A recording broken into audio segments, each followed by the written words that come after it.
ના એવું નથી તમારી બાજુવાળા જઈ ગયા વર્ષોથી 4 કલાક. હા એ તમારી બાજુવાળા શ્રી રવિશંકરજી 3.5 કલાક ડેઈલી રૂટીન મોદીજી મોદીજી મેક્સિમમ 4 કલાક 15 મિનિટ ચોકસી ના ના 5 કલાક. બસ આપણે 6 કલાક માંડવાડી કરો 6 કલાક 5 કલાક હું હમણાં 6:30 7 થયા સમજવા માટે કે પોલ્યુશન ની અસર ઊંઘની એની પર થાય આપણે આટલા હાઈ પોલ્યુશન માં રહેતા હોય છે ડ્યુરિંગ ધ ડે ગરમી હોય ટેમ્પરેચર હોય બહાર ફરી આવે ઘરમાં બી કે આપણે ક્લીન એર તો એટલી હોતી નથી તો એની ઇમ્પેક્ટ થી એ વધી જાય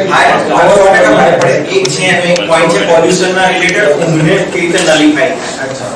એટલે કઈ વસ્તુ કરીએ ને તો એ નલિફાઈ થાય એ 11 પોઈન્ટમાં એક પોઈન્ટ છે તમે એ વખતે હું તમને પોઈન્ટ આઉટ કરું પણ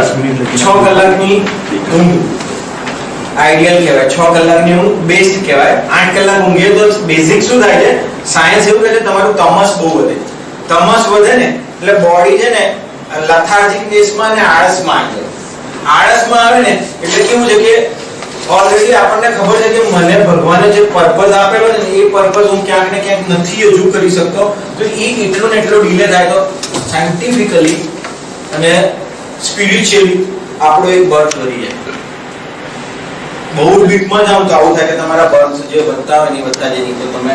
સીધા ફ્લાઇટમાં આવી જાઓ વચ્ચે પેલું ઝૂમ આવી જાય હોલ્ડ થઈ જાય કે ભાઈ હમણાં ફ્લાઇટ હોલ્ડ છે આવું કશું થાય ટેકનિકલ ને સાદી ભાષામાં કહીએ એનીવે એટલે આવે ત્રીજું છે ને વેજીટેરિયન જ્યાં સુધી શક્ય હોય ને ભલે કોઈને આપણે શોખ હોય કોઈ પાછળમાં નોનવેજ છે મેં થોડા ફેમિલી બધું હોય પણ વેજીટેરિયન છે ને એ આપણી જે રીતનું કલ્ચર બનાવ્યું છે ને બોડીનું ભગવાને જે ડિઝાઇન કરી છે ને જ્યારે પહેલી વાર એ વેજીટેરિયન આપણે એ વેજીટેરિયન વાળા માણસોના લેવલે આપણે આને વેજીટેરિયન ફૂડ એસેપ્ટ કરવું જોઈએ કારણ કે છે ને આપણને સાયન્સમાં કે બધા એવું કહે કે બોડી પાવરફુલ હોય તો તમે પેલું નોનવેજ લો તો થાય પણ એવું નથી દુનિયાનો સૌથી જબરદસ્ત પ્રાણી હોય તો હાથી છે રાઇનો છે 100% વેજીટેરિયન 100% વેજીટેરિયન એટલે એ છે ને એ સાયન્ટિફિકલી પ્રૂવન કરવા માંગે છે કે ભાઈ તમારી બોડી ને વેજીટેરિયનના હિસાબે કશો જ ઇશ્યુ જ નથી નોનવેજ તમારે ક્યારે ઓલિમ્પિકમાં લો તમારે પ્રોટીન્સ ગેઇન કરવા માટે જરૂર જ નથી આપણે ડ્રાયફ્રૂટમાંથી બધું જ મળી રહે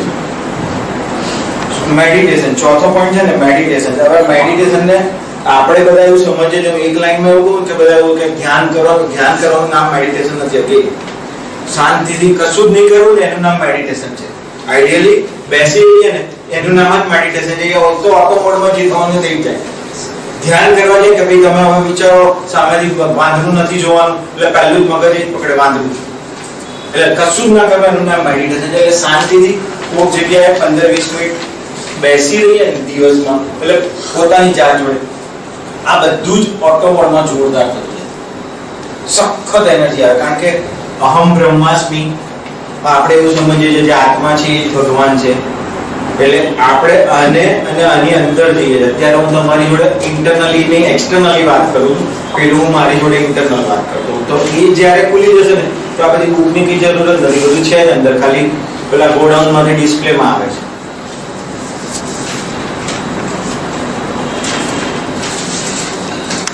એક છે ને આ જે ચોથો નંબર પછી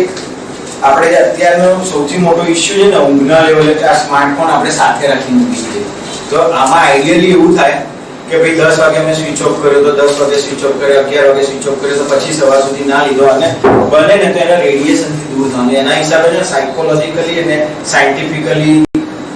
બધું બોડીને બહુ જ ઇફેક્ટ થાય છે અને હવે તો બધા સ્પર્મ લેવલે પણ સખત ઇશ્યુ થતા જાય છે ફર્ટિલિટી લેવલ એટલે આ છે ને એવું હોય કે હું અહીંયા ઊંઘું છું ને તો મોબાઈલ મેં ભલે આપણે આળસમાં સવાર ઉઠવું પડે પણ એમ ડિસ્ટન્ટ મૂક્યો હોય આ એક નાની છે પણ અત્યારના લેવલની બહુ અગત્યની વસ્તુ છે કે દૂર મૂકવાનો એટલે રેડિયેશન ના આવે આજુબાજુ અને પેલું છે ને માઇન્ડ પાછું ના આવે શું થયું 2-3 જણના ફોન આવવાના હોય ને આપણને એવું લાગે બોલા રાત્રે 10 અત્યારે કેટલા 7 વાગ્યા છે અને પેલા પીઓમાં ઓફિસમાંથી દિલ્હીથી નરેન્દ્રભાઈ ફોન આવશે કે ભાઈ શું છે એવું થવાનું નહીં કર્યું એટલે એ દૂર થઈ જાય લોજિકલી એક છે ને આપણો